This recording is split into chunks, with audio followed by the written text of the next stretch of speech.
여러분들 인생을 사시면서 지고 싶지 않고 이기고 싶지 않으십니까? 성경에서는 이 세상을 이기는 사람들은 그리스도를 믿는 사람들이다 라고 써 있습니다. 사실 우리는 세상을 이길 수 있는 능력이 없습니다. 여러분들이나 저나 세상에 비해서 너무나 작기 때문에 능력이 없지만 그리스도를 믿는 사람들은 세상을 이긴 자다라고 성경에서 분명히 말씀하고 있습니다. 여러분들이 그 말씀을 오늘 이 사도행전 19장을 통해서 더 이해하시기를 바라겠습니다. 오늘 사도행전 19장 11절부터 20절에는 이러한 이야기가 역사가 기록되어 있습니다. 바울이 하나님의 말씀을 이제 아시아에 사는 모든 사람들에게 전하도록 하나님께서 에베소 지역을 사용하시면서 말씀을 전하게 하셨던 것이 이제 기록이 되어 있죠.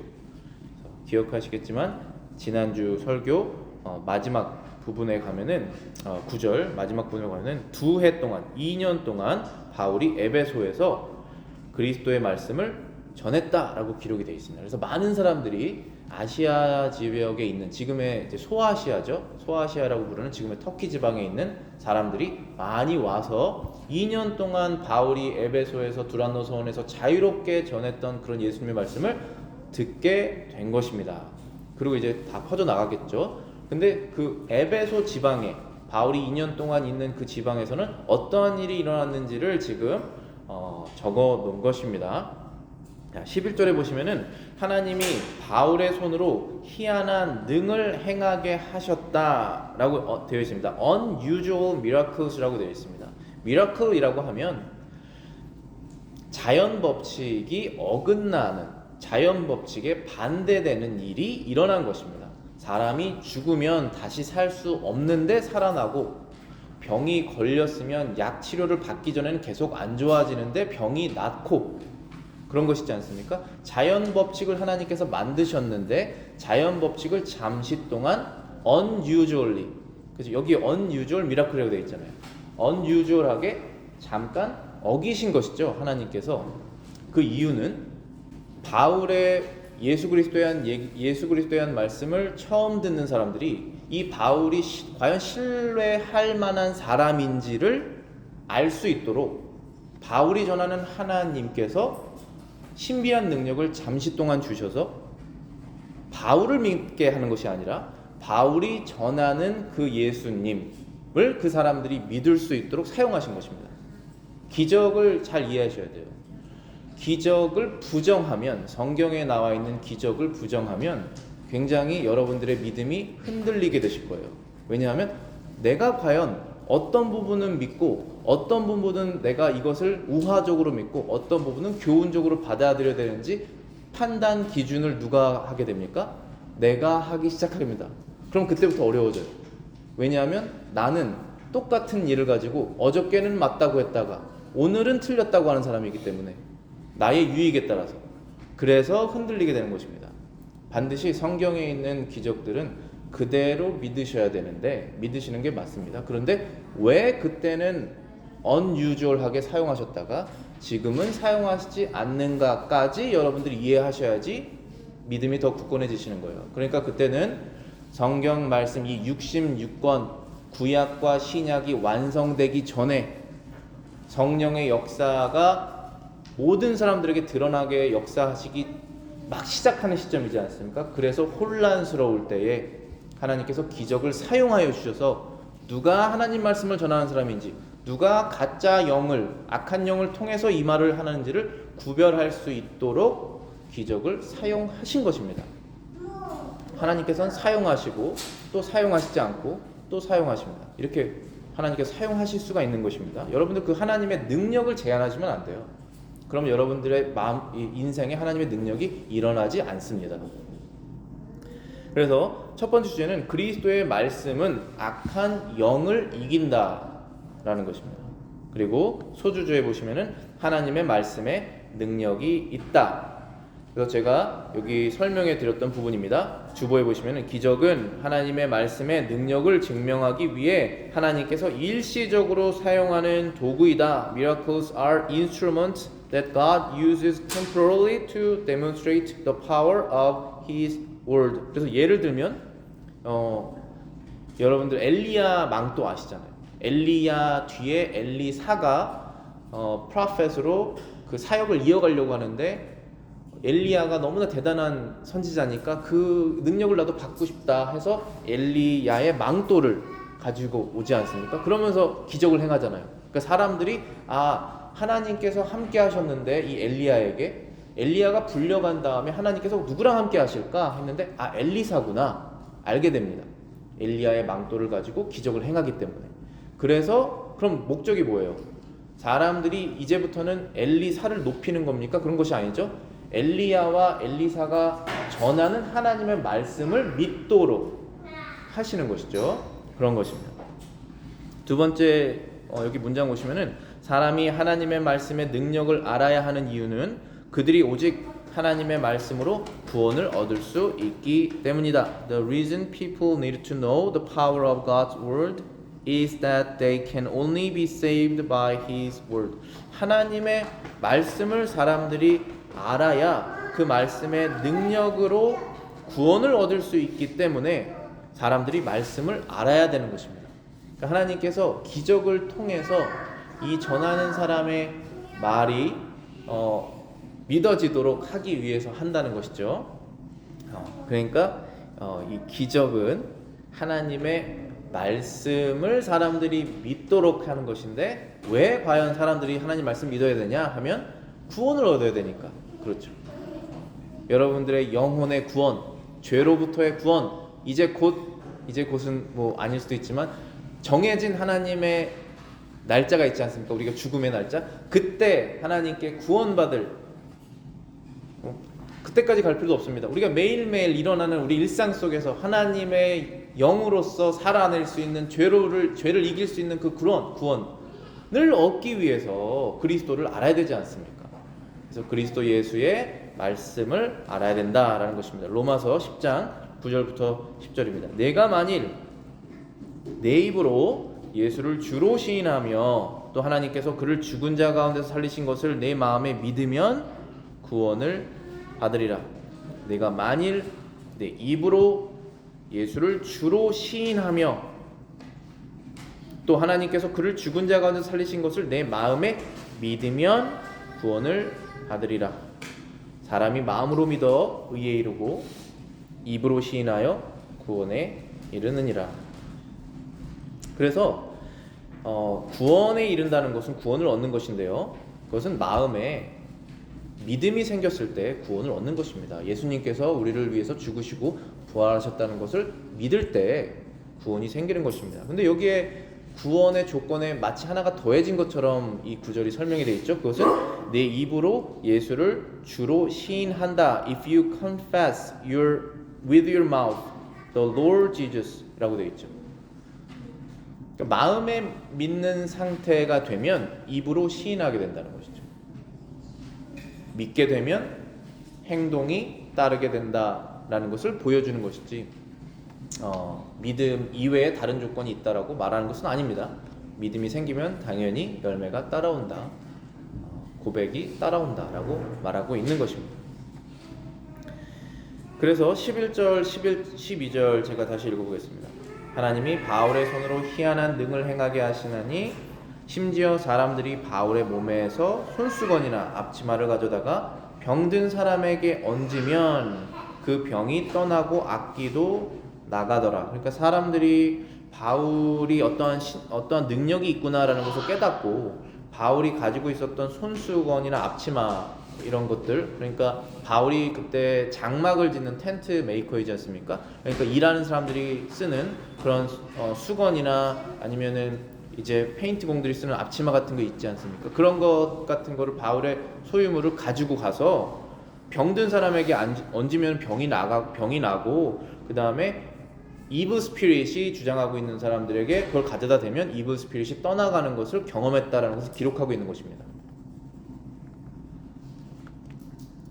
자, 여기까지가 이제 12절이고요. 그 다음에 13절부터 16절 제가 읽어보겠습니다.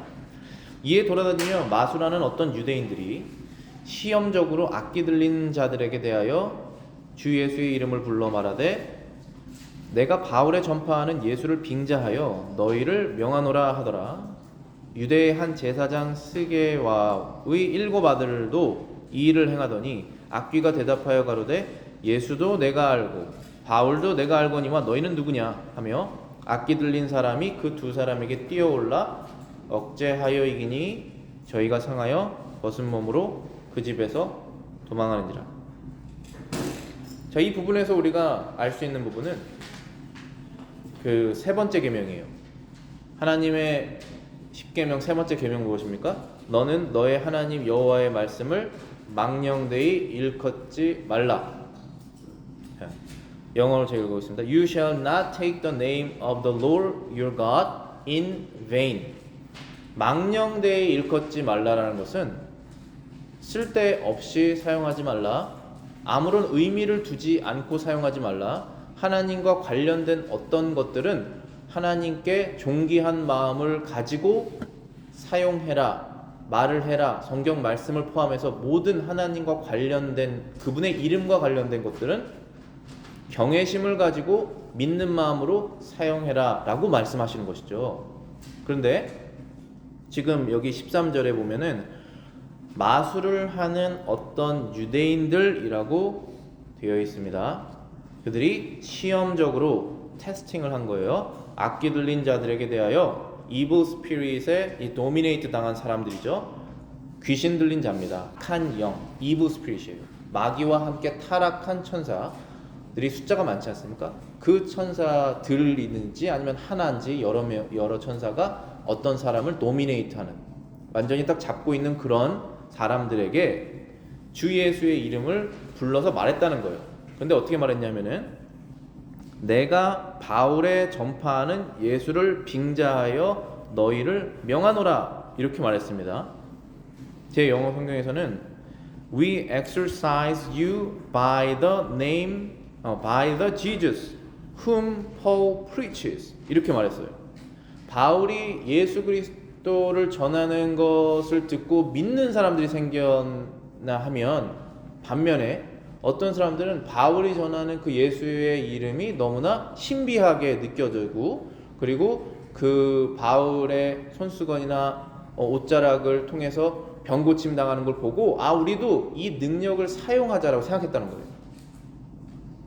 그러니까 말씀을 듣고 순수한 믿음으로 나가는 사람이 있는가 하면 그 말씀을 듣고 그 능력에 매료가 돼서 그 능력을 내 인생에 도움되고자 사용해보자 하는 어프로치를 하는 사람이 생겨나게 된다라는 것이죠.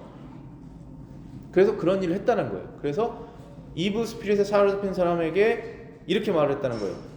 바울이 전하는 예수의 이름으로 나가라 라고 말을 했다는 것입니다. 그런데 여러분들 우리 기억해야 되는 것이, 여기 주보에 보시면은 예수 그리스도의 이름은 마법 구문이 아니다 라고 제가 써놨죠. The name of Jesus is not a magic formula.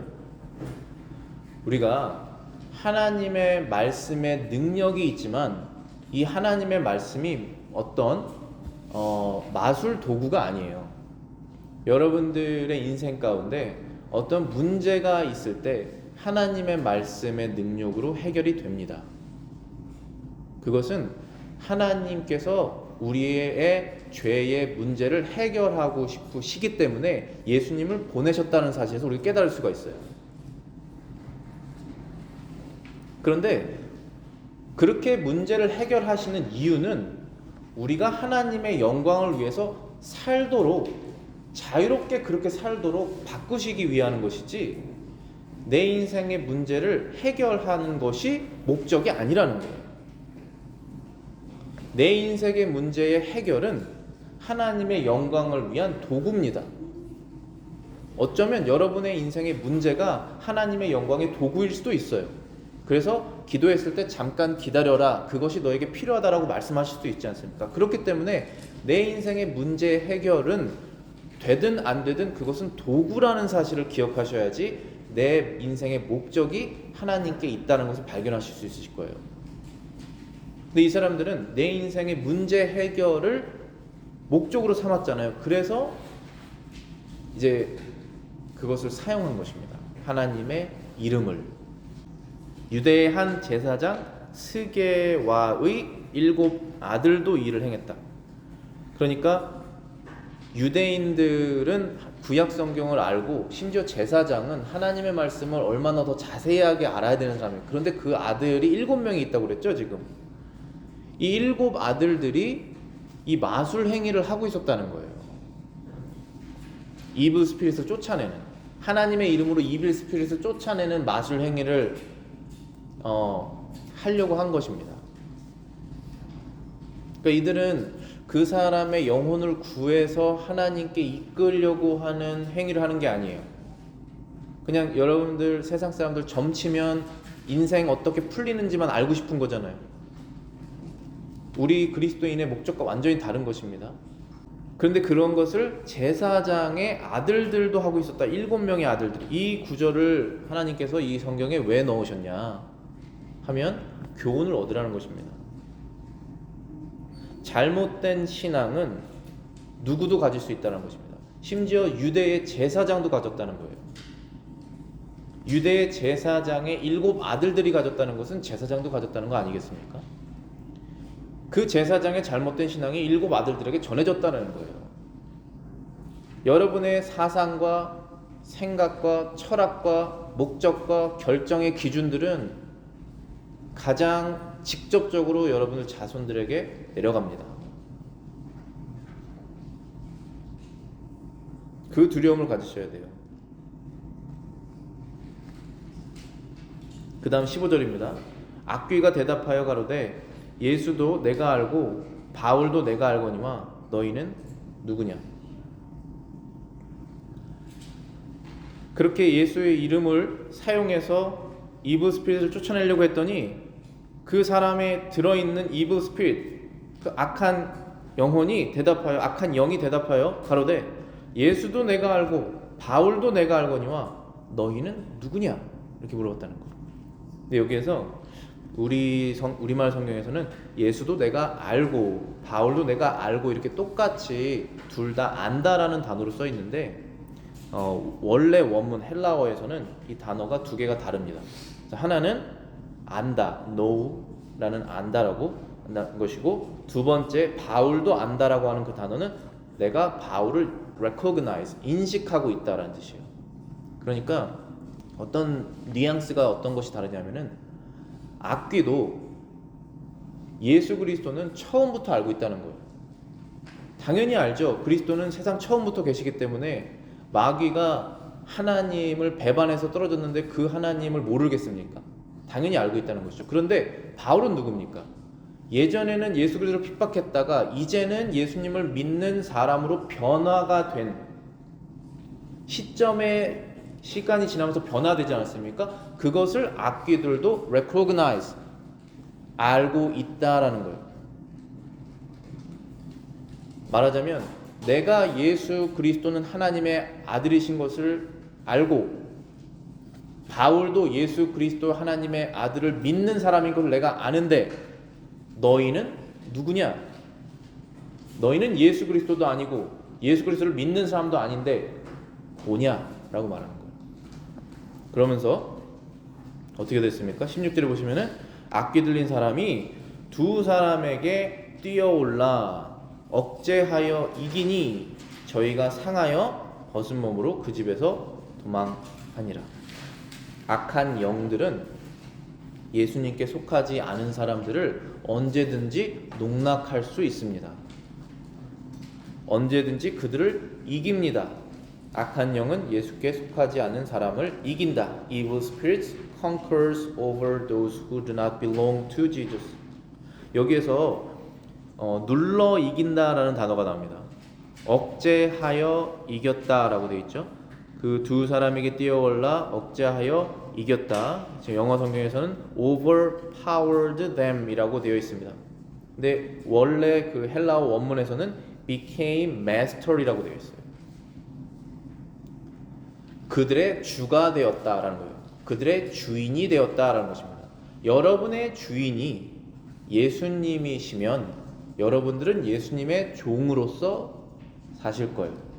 그러면 악한 영이 여러분들을 주장하지 못합니다. 그걸 우리가 언제 할 수 있냐면은 그리스도 안에서 변화돼서 주님을 따라서 삶을 살다가 죄의 유혹을 받아서 마치 내 주인이 예수님이신데 예수님이 아닌 것처럼 내가 행동을 하고 있잖아요. 그러면 내 주인이 내가 된 것인데 사실은 내가 되지 않습니다. 사실은 우리를 유혹한 그 마귀를 따르기 때문에, 그의 명령을 따르기 때문에 그 순간은 마귀의 종처럼 생각하고 행동하고 있다라는 것이에요. 실제로는 그리스도에게 속해 있지만, 그래서 우리가 그걸 깨닫게 된 것입니다. 근데 구원받기 전에는 모르죠. 한 번도 예수님을 주인으로 여겨본 적이 없기 때문에 예수님의 종인지 마귀의 종인지 구별할 수가 없는 것입니다. 그거를 몰랐던 거예요. 근데 이제는 우리가 깨달을 수 있죠. 그래서 이 예수 그리스도께 속하지 않은 그들에게 악한 영들이 그들을 눌러 이겼다. overpowered them, became master of them 이 된 것입니다. 그 다음에 17절부터 20절 제가 읽어보겠습니다. 에베소에 거하는 유대인과 헬라인들이 다 이 일을 알고 두려워하며 주 예수의 이름을 높였더라 되어 있습니다. 이렇게 예수님의 이름을 망령되이 사용하는 사람들이 큰 해를 입은 것을 보고, 이 에베소라는 지역은 아주 이 마술, 악한 영을 사용하는 마술 행위가 아주 잘 발달되어 있던 그런 지역이었는데, 그 사람들이 그것보다 더 센 뭔가가 있구나 라는 것을 깨닫게 됐다는 거예요. 예수 그리스도의 능력이 더 강하구나 알게 되었다는 것입니다. 그래서 에베소에 거하는 유대인들과 헬라인들이 다 이 일을 듣고 두려웠다. 그래서 예수님의 이름을 높였다. magnified. 그의 이름을 높이게 되었다. 이게 바로 하나님께서 하신 일의 목적이에요. 하나님의 이름을 망령되이 행하는 사람들에게 손해를 주고, 그래서 사람들이 두려움을 얻고 하나님의 이름을 높이는, 우리를 구원하신 예수 그리스도의 이름을 높이시는, 얼마 전에 십자가에서 죽으신 그분, 부활하신 그분의 이름을 높이시는 것입니다. 여러분들의 인생 가운데 이러한 일들이 일어나야 됩니다. 예수의 이름, 그분의 이름을 높이시는 것입니다. 18절입니다. 많은 믿은 사람들이 와서 자복하여 행한 일을 고백했다. Many believers confessed their sins with their mouth. 자, 사람들이 이제 죄를 회개하고 입으로 고백했다라는 것이 중요합니다. 여러분들 좀 전에 읽었던 로마서 9절처럼 내가 내 입으로 예수를 주로 시인하며 하나님께서 그를 죽은 자 가운데 살리신 것을 내 마음에 믿으면 구원을 얻는다. 마음으로 믿어 의에 이르고 입으로 시인하여 구원에 이른다. 사람이 마음의 변화가 일어났을 때, 믿음이 생기고 특정한 죄를 회개했을 때 입으로 고백할 수 있게 됩니다. 그게 변화예요. 여러분들이 생각이 바뀌면 말로 그것을 풀어낼 수 있어야 돼요. 그런 다음에 행동이 따르게 됩니다. 그 회개의 지금 모습을 보여주고 있는 것입니다. 그 다음 19절에 어떻게 되었습니까? 또 마술을 행하던 많은 사람이 그 책을 모아 가지고 와서 모든 사람 앞에서 불사르니 그 책값을 계산한 즉 은 5만이나 되었더라. 자, 많은 사람들이 이제 그 죄를 짓는 것을 멈추었다라는 것입니다. 마술 행위를 하던 사람들이 이제 책을 모아서 불사르게 됐다. 헬라어 언어에 보면은 계속적으로 불사렀다. 그러니까 양이 굉장히 많았다는 뜻이에요. 계속적으로 불이 일어나고 있었다라는 것입니다. 그리고 이 사도행전을 기록한 누가가 이 기록하고 있죠. 그 계산을 해봤더니 은이 5만이나 되더라. 지금으로 따지면은 몇 밀리언 달러라고 합니다. 그만큼의 많은 책, 양들, 그리고 가치로 따졌을 때 굉장한 가치에 있는 것을 버렸다라는 것입니다. 가치의 기준이 바뀐 거예요. 예수 그리스도를 아는 것이 다른 모든 것을 잃는 것보다 낫다라고 바울이 말한 것은 그냥 한 말이 아닙니다. 천국이라는 것이 이 세상보다 훨씬 더 값어치가 있는 보물이라는 것을 발견한 사람이 고백하는 거예요. 가지고 있는 모든 것을 사서 그 밭을 사고 그 안에 숨겨져 있는 보물을 발견한다고 그러지 않습니까? 무엇이 더 가치가 있는지를 깨닫게 된 것입니다. 그러면 그 행동을 하게 됩니다. 반드시 행동이 따릅니다. 행동이 따르지 않으면 발견하지 못한 거예요. 발견했는데 노력을 안 하는 거예요. 열심으로 해야 됩니다. 그래서 우리의 회개의 모습을 여기에서 발견할 수 있어요. 생각이 바뀌고 말로 고백하며 행동으로 결과를 맺어야 돼요. 그러면 우리의 회개가 열매를 맺습니다.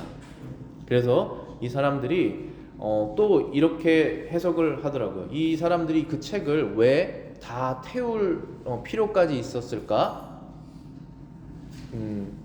왜냐하면 그런 행위를 더 이상 사람들이 하는 것을 원하지 않았기 때문에. 왜냐하면 이 책을 팔면 누군가는 또 행할 거 아니에요.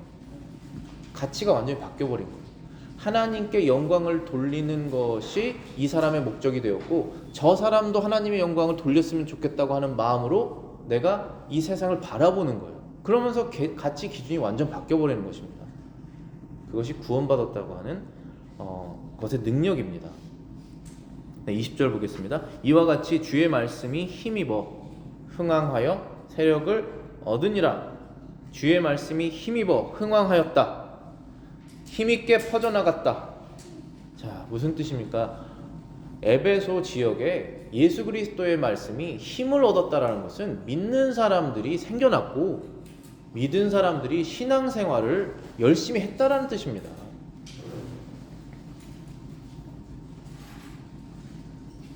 얼마나 힘있게 나갔겠습니까? 생활이 막 변해버리는데 사람들이 생활이 변화되는 사람들을 목격하면 얼마나 힘이 납니까? 그러면서 주님의 말씀이 힘이 퍼졌다는 것입니다. 오늘 이 말씀을 여기에서 마치고 제가 적용을 우리가 당장 우리 삶에서 적용해야 될 것들을 이 구절에서 정리를 해봤습니다. 첫 번째는 일시적 기적보다는 하나님의 말씀에서 하나님의 능력을 발견하자. 우리는 사람이 약하기 때문에 일시적 기적을 항상 구해요. 단번에 일어나는 어떠한 기적. 그러나 하나님께서는 어떻게 주로 usually 일하시냐 하면은 오랜 기간을 통해서 사람의 영혼을 변화시키시고 그 사람의 선한 의지와 영적인 노력을 통해서 시간이 지나면서 열매 맺는 것을 원하십니다. 그것이 가르드닝이에요. 씨를 심어서 시간이 지나고 자라는 거 보이지도 않지 않습니까? 계속적으로 관심 갖고 사랑을 주고 물을 주고 하면서 자라고 10년, 20년 뒤면 열매를 맺을 수 있는 나무가 되지 않습니까? 그것을 하고 싶지 않기 때문에 인내하지 못해서 당장 원하는 거예요. 당장 기적을 달라. 하나님께서 그렇게 일하시지 않습니다. 주로. 그것은 unusual way예요. 아주 가끔 여러분들이 정말 이몰전시에 빠졌을 때. 근데 우리 맨날 이몰전시에 빠지는 삶을 살고 싶지 않으시잖아요. 계획하고 연습하고 열심으로 하는 것입니다. 어디에 있습니까? 능력이? 하나님의 말씀을 믿고 생활 그대로 하는 것입니다. 그러면서 변화가 생겨요. 두 번째는 하나님의 말씀과 예수 그리스도의 이름을 올바로 믿자. 올바로 믿자라는 사실은 하나님이 누구신지 예수님을 누구신지 여러분 다 아시겠지만 올바로 믿자라는 뜻은 누구를 위해서 믿는지를 기억하시라는 거예요.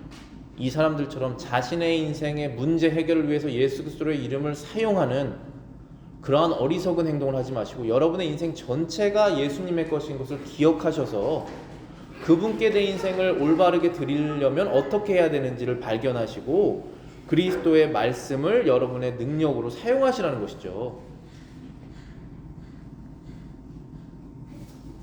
세 번째, 잘못된 신앙을 다음 세대에 전하지 말자. 저와 여러분들이 세상에 물들어서 가지고 있는 여러 가지 잘못된 생각들이 있을 텐데 그것은 내가 고치지 않으면 자연스럽게 다음 세대에 넘어갑니다.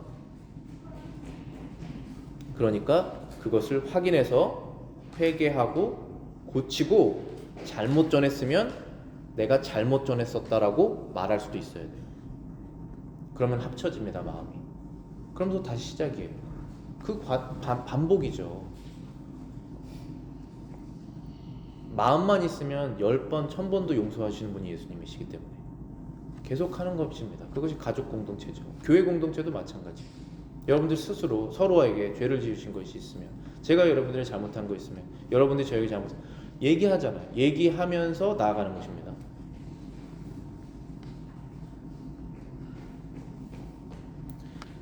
네 번째는 참 신앙을 날마다 하나님의 말씀 안에서 확인하자. 우리의 신앙을 확인하자는 거예요. 여러분의 신앙을 여러분들 스스로 확인하실 수밖에 없습니다. 어디에서 확인합니까? 말씀 안에서. 그러니까 여러분의 신앙을 의심하라는 얘기가 아니에요. 그럼 의심병 같은 거 걸리세요. 그런 거 아니라 내가 말씀을 읽으면서 그 안에서 감동이 항상 오거든요. 우리 안에 성령이 계시기 때문에. 그러니까 매일매일 말씀을 여러분들이 묵상하시지 않고서는 여러분들의 신앙을 확신하실 수 없다는 얘기예요. 항상 매일. 다음에는 악한 영의 유혹에 지지 말고 하나님의 말씀의 능력으로 죄를 이기자. 여러분 죄를 이기셔야 돼요. 말씀으로 이깁니다. 다른 것이 없어요. 예수님께서도 광야에서 말씀으로 이기셨잖아요. 마귀의 유혹을. 마귀가 순간적으로 여러분들에게 번뜩이는 아이디어를 줄 것 아니겠습니까? 얼마나 많은 컨버세이션을 해요. 우리가 사람과 사람 사이에서 얼마나 많은 생각을 합니까? 행동을 합니까? 그때 순간순간으로 들어오는 생각들이 있잖아요. 그것이 맞다 아니다 어떻게 잘라냅니까? 무엇으로? 여러분이 기준이 되십니까? 여러분은 매일매일 바뀌시는데 어떻게 기준이 되세요? 이길 수 있는 능력도 없습니다. 기준도 없고. 하나님의 말씀이에요. 하나님의 말씀에 이렇게 하라고 하셨다. 하나님의 말씀에 그것은 안 된다고 말씀하셨다 라고 하는 내 머릿속에 기억되는 말씀, 내가 늘 보물로 삼았던 그 말씀이 그때 튀어나오는 거예요. 그러면서 아니다, 기다 결정할 수 있는 것입니다. 그게 유혹을 이기는 거예요.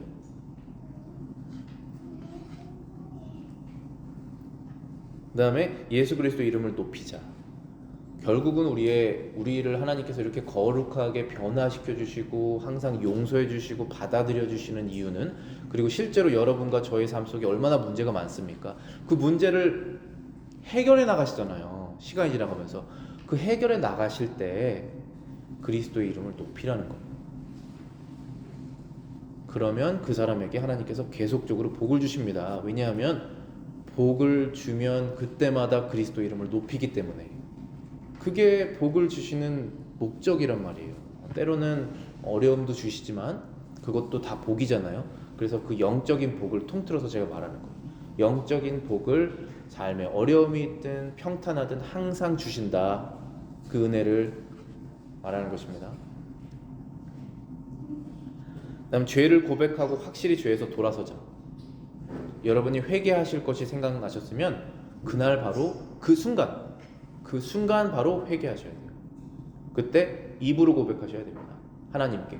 우리는 가톨릭처럼 무슨 고백성사 같은 거 하지 않죠? 하나님께 직접 하시는 거예요. 누구를 통해서 하십니까? 예수 그리스도를 통해서. 근데 여러분이 다른 사람에게 직접 죄를 졌으면 직접 고백하셔야 돼요. 그거는. 그러나 하나님께 먼저 하십니다. 직접. 그래서 예수님께서 우리와 하나님 아버지의 사이에 뭡니까? 중재자시잖아요. 미디에이터라고 그러잖아요. 중간에 계시는 예수 그리스도의 이름을 통해서 올라가는 것입니다. 우리의 기도가. 그리고 돌아서자. 죄에서 돌아서야 돼요. 그거는 분명히 여러분의 라이프에 체인지가 있어야 돼요. 행동이, 삶에서 뭔가가 바뀌어야 됩니다. 죄를 회개했으면 반드시 뭔가 바뀌어야 돼요. 그것까지 정하셔야 돼요. 그런 다음에 계획 세우시고 영적 싸움 하시면서 바꾸는 것입니다. 그거 일어나지 않으면 항상 제자리예요. 그것이 값어치가 있어서 헤지테이트 하실 수 있으십니다. 그거 버리셔야 돼요. 그러면 그때 하나님의 말씀의 능력이 여러분의 인생에서 일어납니다. 항상 막 우리가 영적으로 힘들게 사실 원하시지 않으시잖아요. 항상 이기면서 사셔야죠. 그다음 H 마지막입니다. 그래서 우리 주님의 말씀이 우리의 삶을 힘있게 주장하게 하자. 이게 목적이에요. 목적이 이것이 아닙니다. 그래서 우리가 편안하게 살아보자. 이것이 아니에요. 문제 해결은, 회개의 목적도 그것이 아닙니다. 그래서 우리가 잘 돼보자. 그것도 아닐 수 있어요. 그래서 우리 주님의 말씀이 우리의 삶의 주인이 되게 하자 합니다. 근데 주인도 힘있게 주인이 되게 하자는 거예요. 내가 주님의 종인지가 확실하게 드러나게 하자라는 거예요. 나도 스스로 알고 내 주변에 가장 가까운 가족들도 확실히 아, 저 사람의 주인은 주님이시다, 예수님이시다라는 것을 알 수 있게 하자가 목표라고. 그 목표를 여러분들이 사랑하셔야 돼요. 여러분들이 필요해서 선택하는 게 아니에요. 사랑해서 추구하는 겁니다. 그런 여러분들 되시길 바랍니다.